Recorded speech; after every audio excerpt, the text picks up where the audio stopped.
Hello, everyone. My name's Dame. Thanks for coming to my talk. How's everyone been enjoying the conference so far? Has it been good? I've been loving it. Today's the last day of the conference, and we have heard a lot of really interesting talks from a lot of different people over the past couple days. And there's been some really interesting and weird references that have been made, too, like some really cool ones. Like we had Aaron yesterday talking about kelp. We had Blaine talking about cheese making.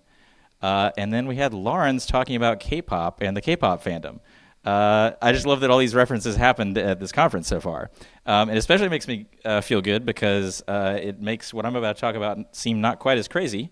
Because my talk is titled, From Toilets to Moths, the Future of Social Media is Weird and Not for Everyone. So to kick things off, I want to introduce myself a little bit for those who don't know me. I am not three moths in a trench coat, despite what my bio on Bluesky says. Unfortunately, though sometimes I wish that I was. I was born and raised in Appalachia around the exact same time that the World Wide Web came into existence. So I've kind of grown up alongside of the web and seen it grow as I have. I'm an artist, I'm a tech worker, and I created the app Anasoda, which some of you may have seen or tried recently. But my background is in communications, content, social media, and things like that. But I've been working in the decentralized web space actually for the past 5 years, before Bluesky even existed. I was Bluesky user number 1216, so I've been around in this community for quite some time. I've had a few breaks here and there, but I really sort of came back and became more active in 2024 again and started making things on the app protocol.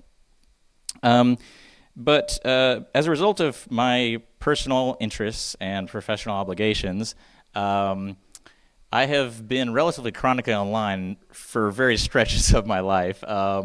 And that has, along with the fact that I grew up alongside the internet, it's really caused me to both have kind of a love-hate relationship with the internet. I love the internet I love Twitter, I love the old internet, I loved all these different things.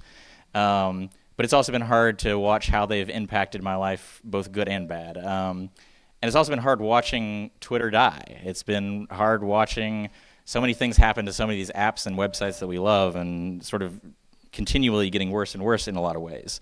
But yeah, it has impacted me in amazing ways, though. Like, I've gotten multiple jobs just from being on Twitter. I met my partner online. But yeah, it definitely had these negative impacts of impacting society negatively, impacting my mental health negatively. And I think what I ultimately realized as a result of all that was these apps and a lot of the web is not necessarily really built for me, necessarily for anyone in particular. It's often built for big tech shareholders. It's built for advertising. It's built for extraction, all these different things. And it's more like or at least me, I've been able to make these things work in spite of all these things. But even then, there have been so many limitations. As a result of this, I feel like there's a temptation to look back, especially for folks like me who grew up alongside the early internet. There's a temptation to look back at it and be like, I wish we could go back there. I wish we could go and return to the past. And I think that's like a very, I get that sentiment, but I also think that it's kind of misguided and maybe even a little dangerous at times of like we don't ultimately want to, I don't think we should try to make the internet great again. I think that, and if we can't do that, and we shouldn't do it, at least that mindset, I guess the question that emerges for me is what should we do and what should that future look like? And after working in the decentralized web space for the past 5 years, it's definitely given me some ideas and thoughts about what I think might be trying to emerge from this cocoon. And I say trying because I think despite all of our excitement about the atmosphere and the things that we're building and creating here, none of it really is a guarantee. We're sort of right now trying to make this thing happen, and it's uncertain. To some degree, it's uncertain if it will happen or not. And I think it's important to keep that in mind because it's going to take a lot of work. But it's kind of like, if some of you may have followed me and watched some of my live streams on Streamplace last year, I was raising monarch butterflies and I was streaming that, and you could see the butterflies emerging from their cocoons and or chrysalises. But the reality is some of them didn't make it. Like I had, I think, 12 different butterflies, and I think 4 or 5 of them didn't make it. Yes, I mean, the same way, like this, what we're doing here, it's not guaranteed to succeed. We've made a lot of progress, I think, over the past, even the past 6 months. It's been pretty cool to see what's been happening and the number of people that are here today. So let's dive a little bit more. Oh, I just realized I forgot to advance my slides here. Let's dive a little bit more into what the future might look like through the lens of some of the things that I've been working on in the atmosphere over the past 12 months. So to get started, the very first thing I made was in 2024. It was literally a simple tool I built just for me to go through my post archive and choose whether I wanted to keep something or delete something in sort of like that KonMari fashion. And this very much was, while I have some background in doing some software stuff and making websites and HTML and CSS, I had never actually made a web app before. So this is like the first thing I ever did in that vein. And it was here in the atmosphere. The second thing I did was this platform called cred.blue.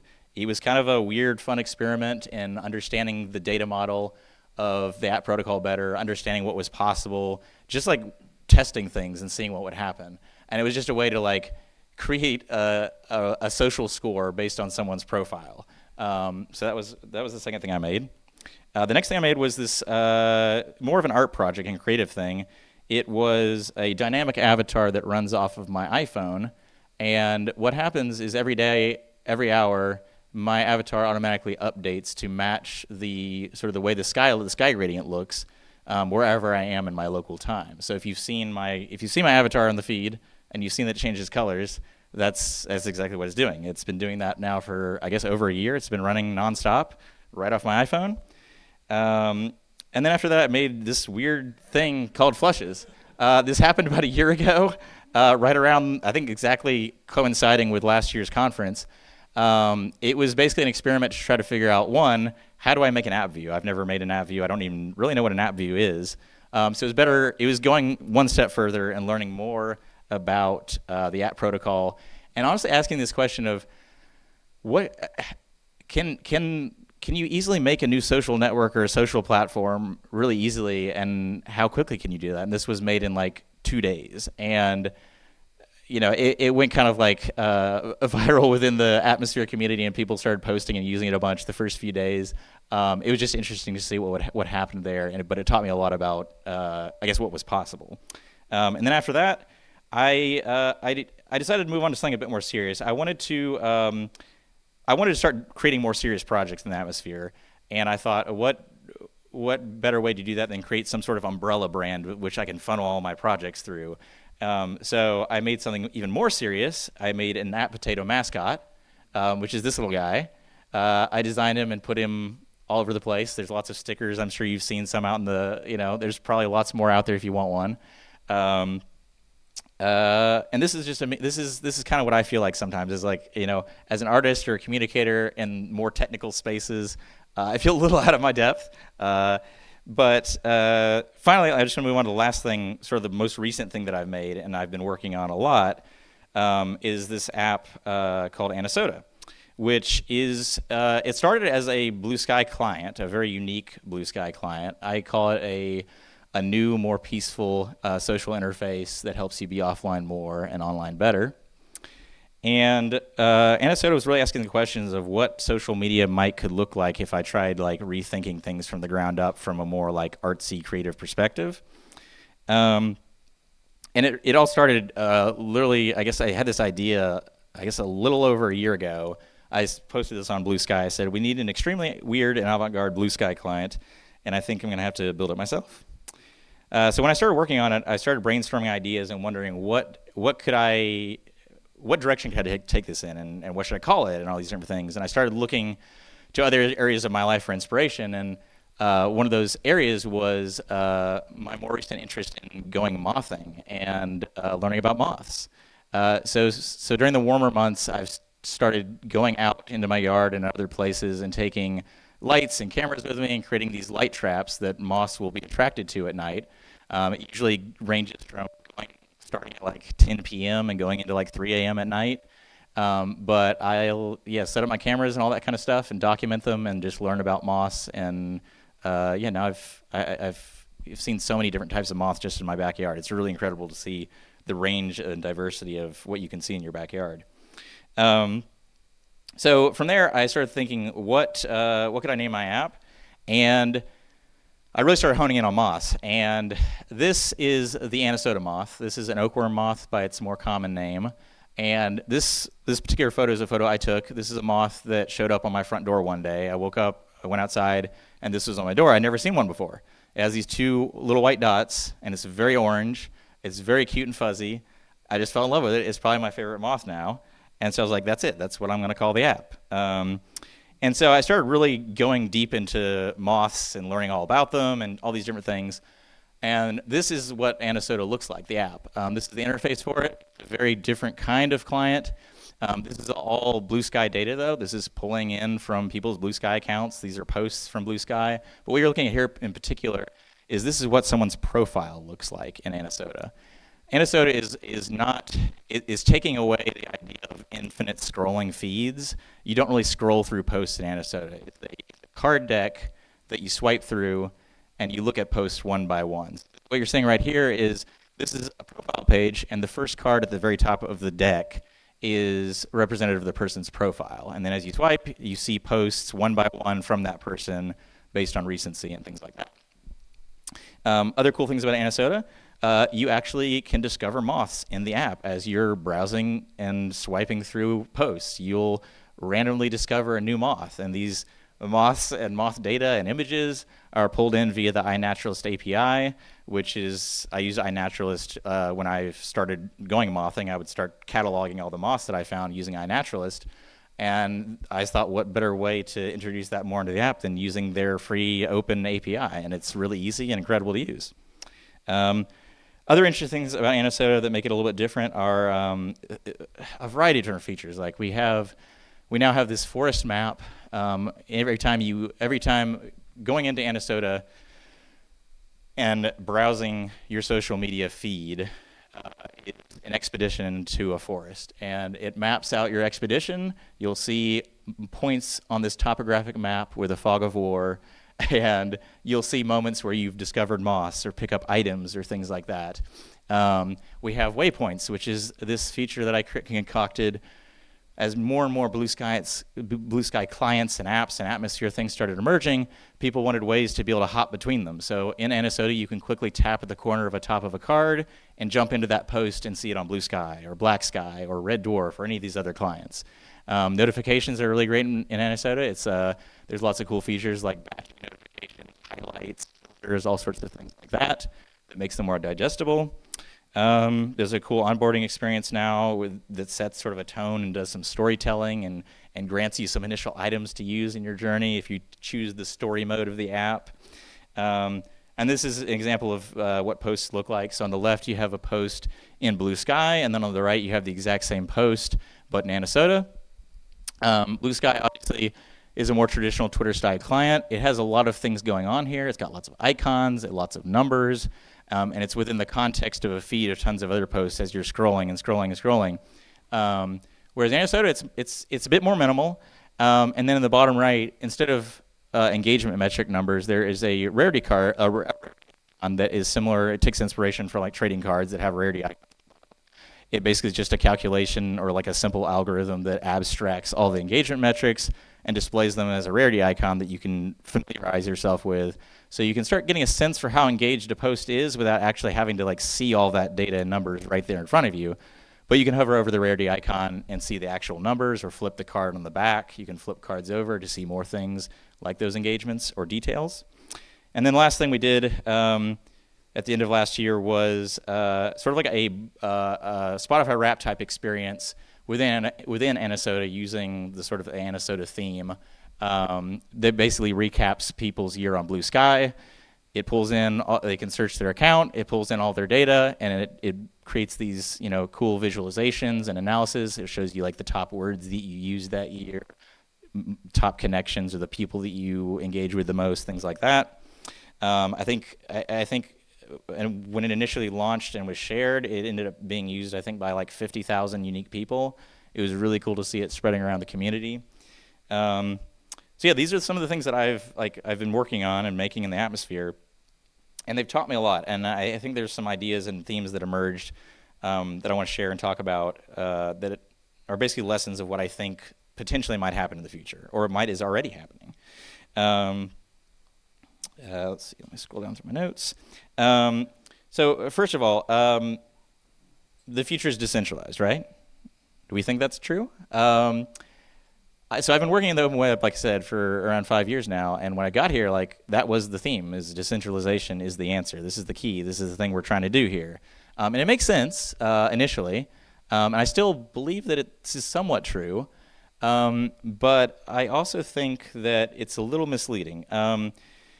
I think that it's actually kind of the wrong goal. It's not really much to be chased after in and of itself. It's something that we're doing and using, a quality that we're trying to use to obtain a specific goal or state. But it's also kind of an illusion because it's a very ambiguous word that has so many different meanings in different contexts, in different perspectives, and there's questions of, is the atmosphere decentralized? Is ActivityPub decentralized? What about Nostr? And all these different things. And there's so many criteria which you can measure that by. And it ends up just becoming debates that we have endlessly on Bluesky. I'm sure many of you probably, I know I've participated in some of those debates. But it's an illusion in the sense that no matter how decentralized you think you can make something, ultimately there's always something underneath that is not decentralized, that you can't really escape. If Nostr, if Atmosphere, all these different things are fully decentralized in this utopic way, at the end of the day, there's an internet service provider that can shut off your access to the internet, a government that can shut off your access to the government. And at that point, it's like, well, it doesn't really matter.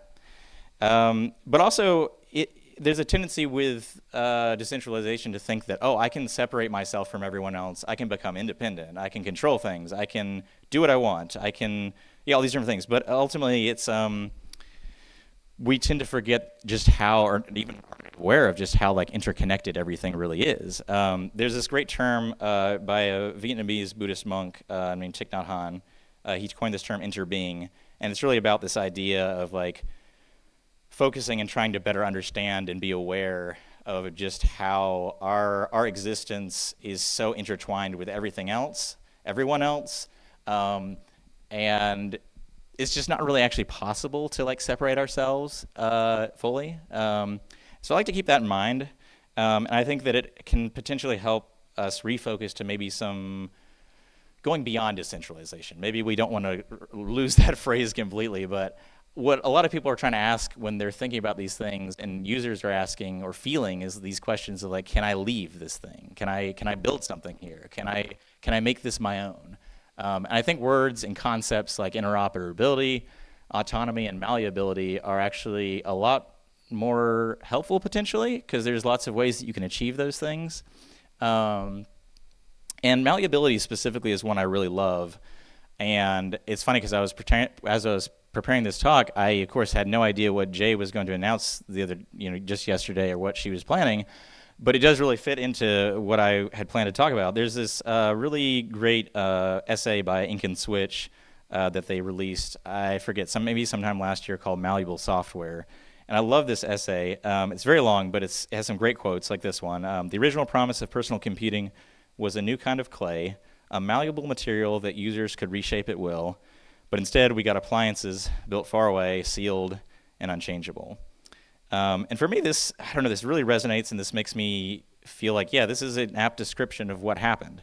And I do think that as a result of some new technologies and communities that are evolving now and converging, I think that it makes malleable software much more of a potential reality than it ever has been in the past. Specifically, I think that the atmosphere, what we're participating in here with the app protocol, combined with some of what Jay was talking about, these sort of agentic workflows with LLMs, they really can begin to bring down a lot of barriers to entry and allow people who previously probably wouldn't have tried or attempted to make their digital environments their own or make software experiences themselves.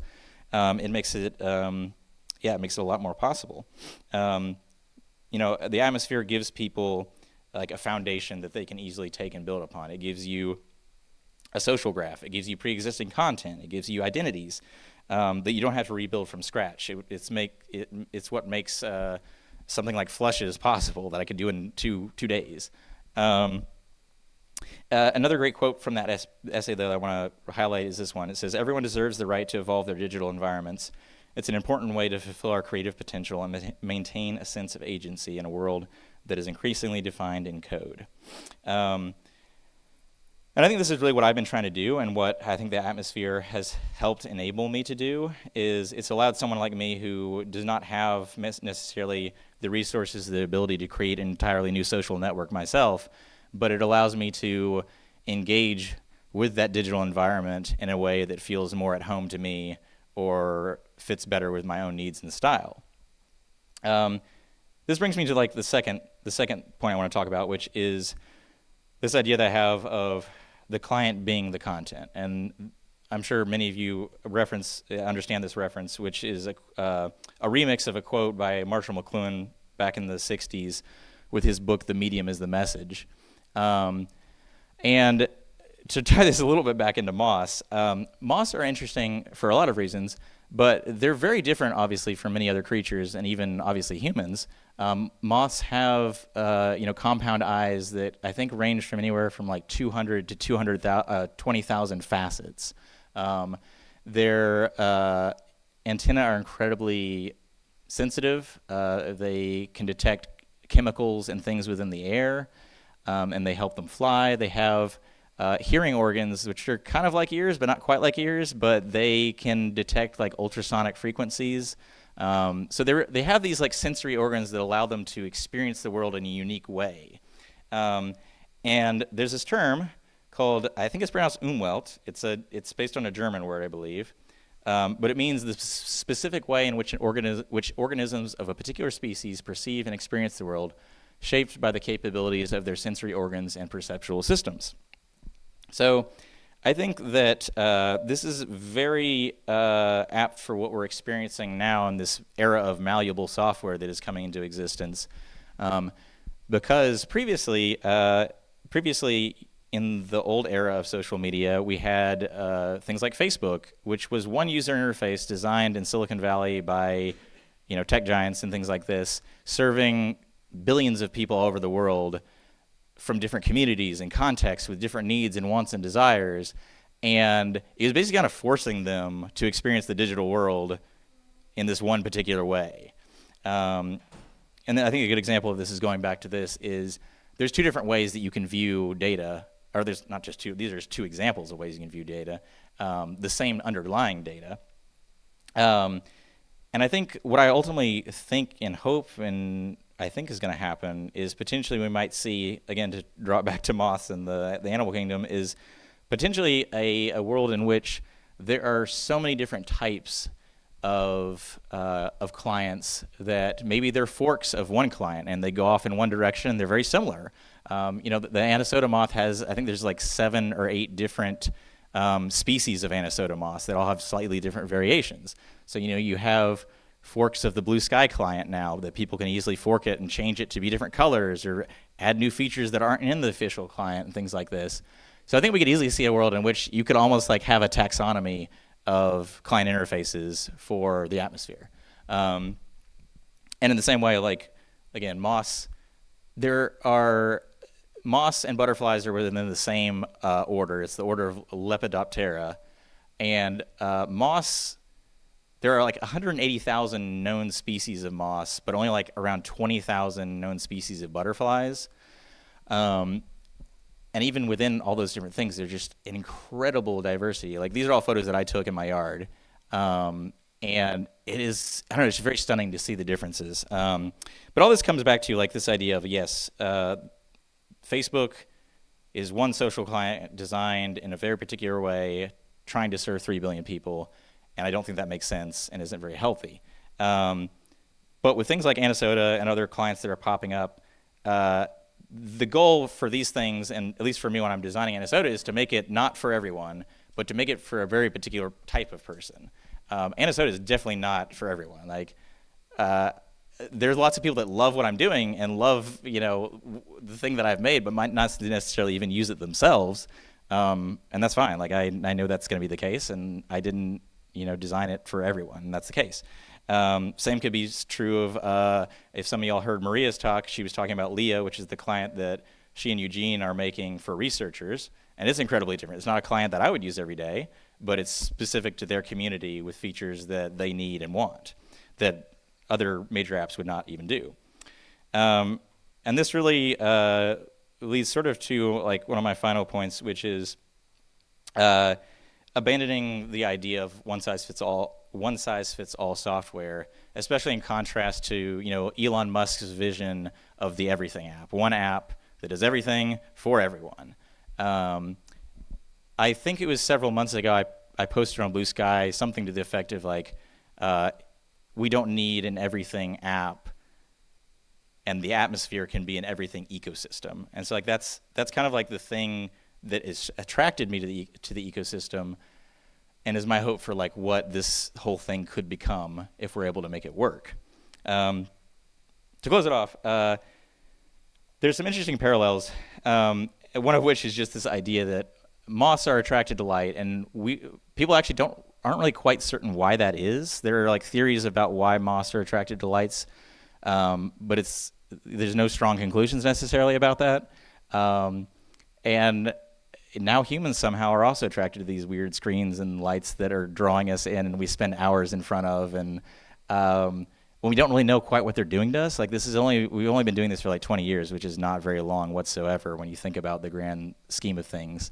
So we don't really know what's happening exactly. But I think in that environment, it's incredibly important that if we don't know exactly what's happening or where this is going, we want people, I think, to be able to control things themselves, or at least adapt things to make them fit their own needs, wants, and desires, and even styles. And to close things out, I'm going to show you one more picture of how amazing and diverse moths can be. These are all moths that I found in my backyard late at night. Yeah, so many different kinds. They're incredible and beautiful. I know some folks might be scared of moths or think they're weird and creepy or whatever, but some of them are, but they're also just incredibly beautiful ones. Yeah, so that's what I get out of that atmosphere, and that's what I hope more folks get out of the atmosphere. Yeah.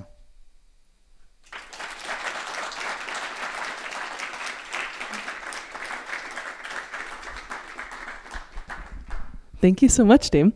We've got time for maybe one question. Does anyone have a question? How many different types of moths have you seen in your backyard? I can't remember exactly. I think I've only been doing it now, I guess a year and a half. I think I'm up to around 160 different moths.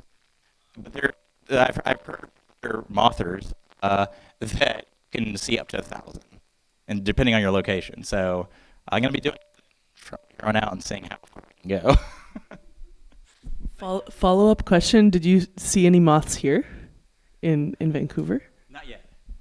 Not yet, but I was a very strong temptation to bring some of my portable gear and like go out at night, but I was like, I can't do that. I've got to be like focused on talks and things like that. But I really wanted to, especially because I was like, oh my, there's so many cool moths out here. I was very jealous, and yeah, but that's, yeah. Thank you so much. One more round of applause for Dame, please.